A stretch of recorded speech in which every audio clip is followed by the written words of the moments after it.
Are my kids going to be weird if I homeschool them?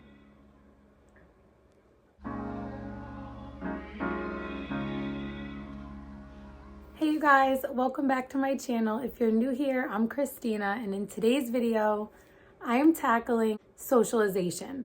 I have reached out to a few other homeschool moms from all over the country, some in other countries, who are going to talk to you today about socialization. So when you're done watching my video today, please make sure to click the link in the description box below to the playlist where you'll get to hear the perspectives again of other moms who live in different parts of the country, different countries, have different aged children, different family dynamics, different homeschool styles, and possibly different perspectives on this topic of socialization. I feel like this is a topic that I could go in lots of different directions with, but I first want to talk about something that I read in one of the homeschooling books that I read last year, and I don't remember which one it was. I'm going to be honest. If this rings a bell to you and you know the book, maybe drop it in the comments in case someone else wants to look it up.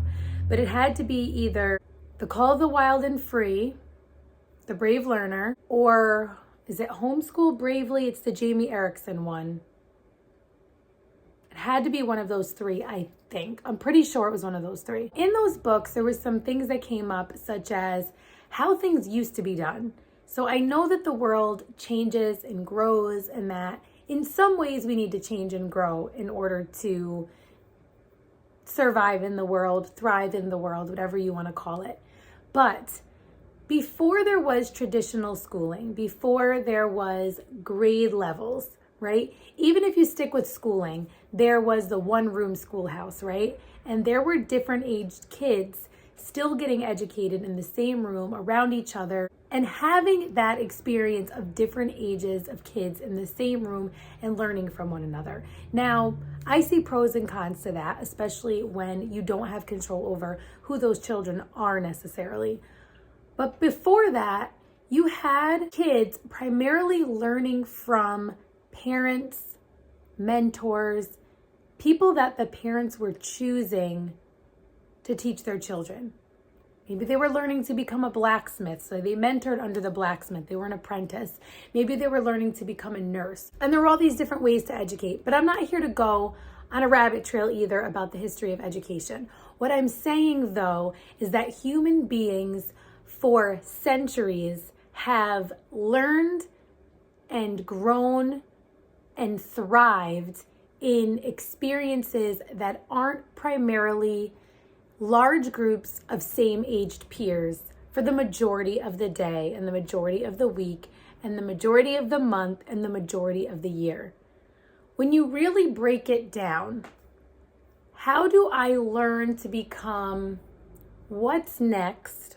How do I learn to become mature if the majority of the time I am spending my time with people the same age and at the same level as me, other than maybe one or a handful of adults?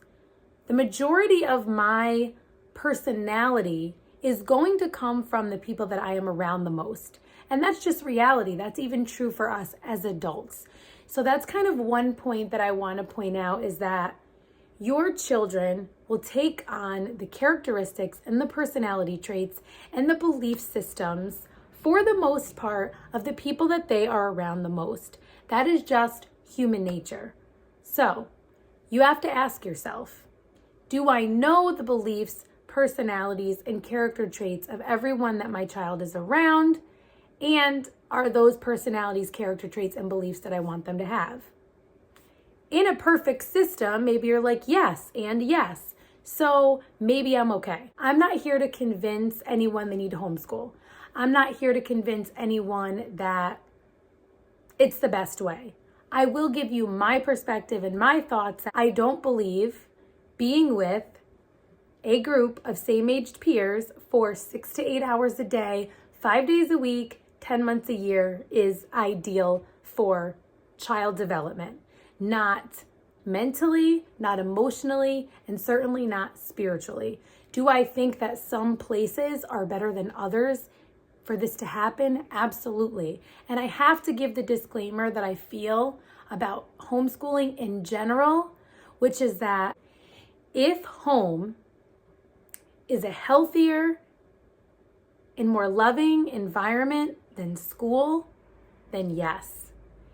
If not, then school may be the better option. So no, I do not believe that homeschooling is best for every family. We live in a fallen world. Families have issues. They go through hard times. So for some kids, school really is a safe haven. School really is a saving grace. It's their safe place. And so I don't want to take that away from the reality of schools, teachers, and the students who see school as their safety, because that's real. But I'm talking about when home is a healthy place. And if home is a healthy place, and no home is perfect and no family is perfect, but if home is a healthy place, then I would argue, yes, it is probably the best choice. One of the main reasons why I believe that is this whole idea of socialization.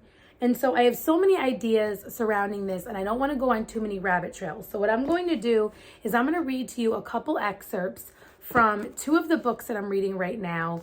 Hold On to Your Kids, Why Parents Need to Matter More Than Peers. So this is the first one. And Education, Does God Have an Opinion? A Biblical Apologetic for Christian Education and Homeschooling. So this one talks about Christian education and homeschooling, which I think is really interesting.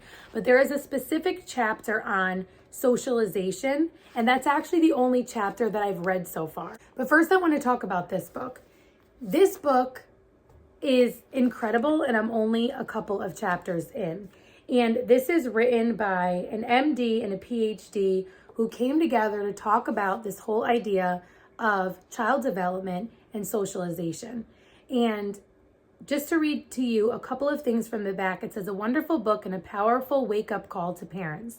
The author's description of how peer orientation gets in the way of healthy emotional maturation is both striking and sobering. And so I have a book that is written from a very strong biblical worldview and one that focuses more on child development and psychology. And I'm really excited about both of them. This says, International Authority on Child Development Gordon Newfield, PhD, joins forces with best-selling author Gabor Mate, MD, to tackle one of the most disturbing trends of our time. Children today looking to their peers for direction, their values, identity, and codes of behavior. This peer orientation, so they, instead of using socialization, they say peer orientation. This peer orientation undermines family cohesion, interferes with healthy development, and fosters the hostile and sexualized youth culture. What I also love already about this book is it doesn't give a hopelessness to parents who may feel like they've already gone really far in this direction of allowing their children to be overly influenced by their peers. It actually encourages you that it's not too late, and here's some steps that you can take. I just want to read to you a couple of things that I underline that I think will really spark some interesting ideas about this whole issue, both from just a child development standpoint and a biblical worldview. All the parenting skills in the world cannot compensate for a lack of attachment relationship. And so what this is talking about is like, you can be an experienced parent.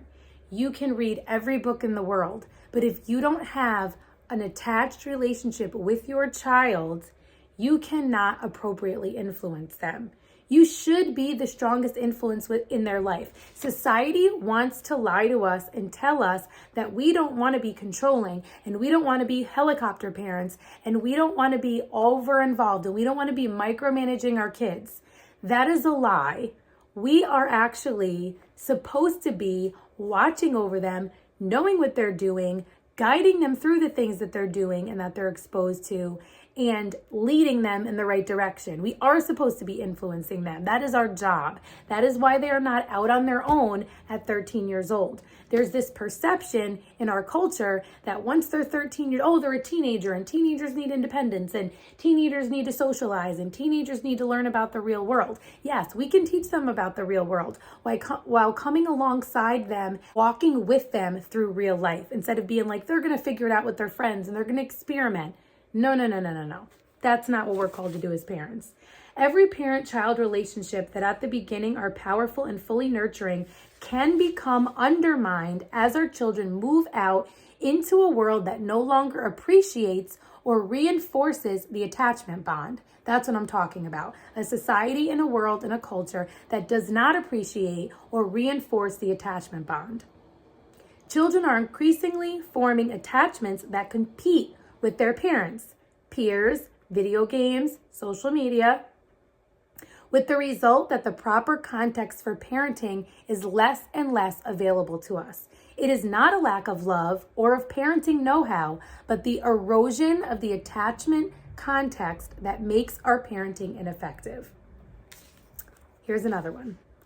They are not manageable, teachable, or maturing because they no longer take their cues from adults. So this is talking about the impact of peer culture, right?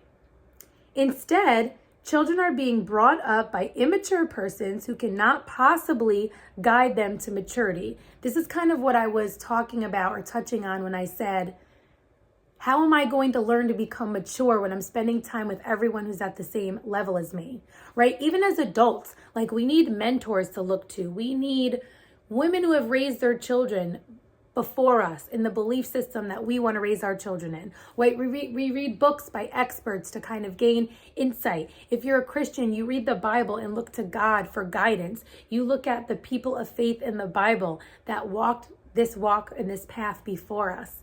Right? We don't just hang out with a bunch of people at the same level as us and hope that we figure it out, right? Instead, children are being brought up by the immature persons who cannot possibly guide them to maturity. They are being brought up by each other. That is a scary thought, but that is what is happening.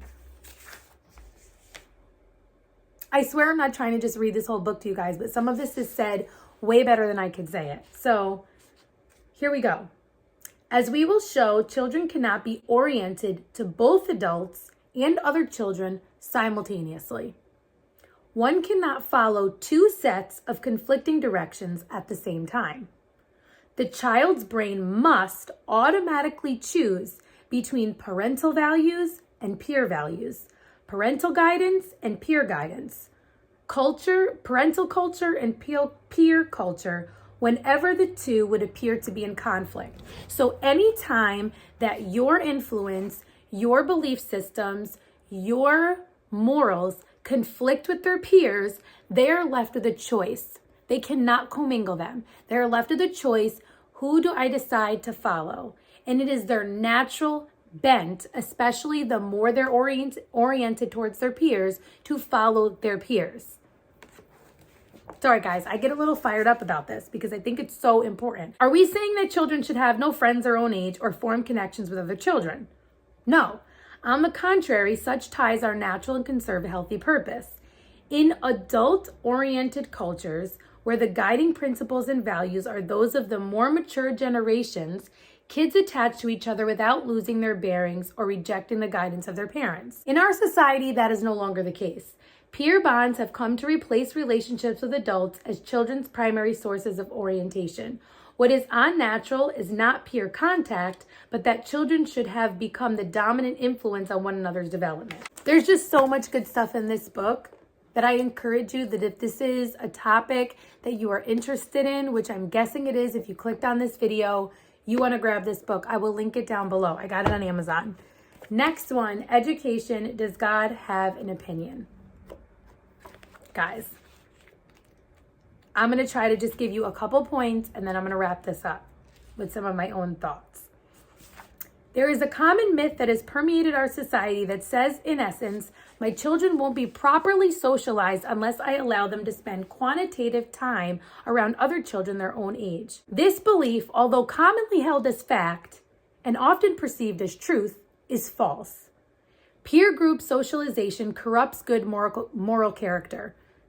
So for my Christian mamas, Proverbs 13:20 informs us, whoever walks with the wise becomes wise, but the companion of fools will suffer harm. Proverbs 28:7 says, the one who keeps the law is a son with understanding, but a companion of gluttons shames his father.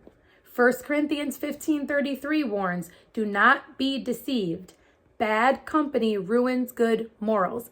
This is what the Bible says about who we keep company with, about who we're having around our children for the majority of their time. This is important. In many ways, your child's sense of worth is determined by what the most important person in his life thinks of him. When you place children into school, their peers often become the most important people in their lives. The peer group becomes an alternate family. The group's opinion of your child can mean the difference between life and death. That is why peer pressure is so dangerous. Fitting in and being accepted is vital.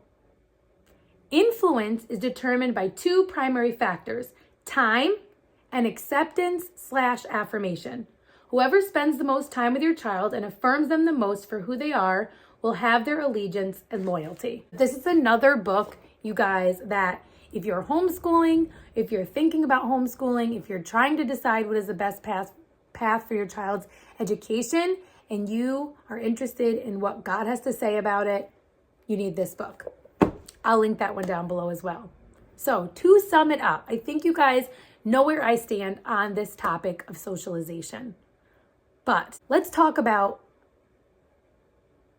are my kids going to be weird if I homeschool them?